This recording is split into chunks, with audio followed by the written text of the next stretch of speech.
अस्सलाम वालेकुम प्यारे बच्चों,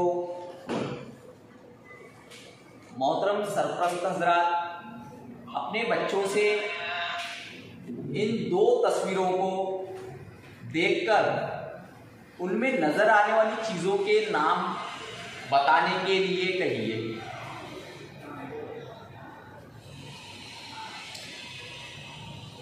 प्यारे बच्चों, आपने अपने सरपरस्त हजरात को बताया होगा कि यहाँ पहली तस्वीर जो नजर आ रही है इसमें एक तालाब नजर आ रहा है, कच्चा रास्ता है, उस पर एक बैलगाड़ी नजर आ रही है, एक मंजिला मकानात नजर आ रहे हैं और घास फूस पेड़ पौधे नजर आ रहे हैं।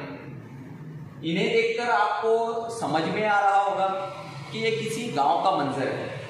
और दूसरी तस्वीर जो आप देख रहे हैं इसमें बड़ी बड़ी इमारतें नजर आ रही हैं, मॉल्स और दुकानें नजर आ रही है, कदे आदम होर्डिंग्स लगी हुई हैं और कारें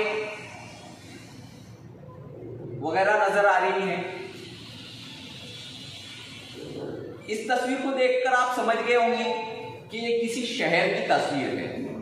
तो प्यारे बच्चों, आज हम इयत्ता 5वीं जमात की हिंदी की दूसरी इकाई का पहला पाठ गांव और शहर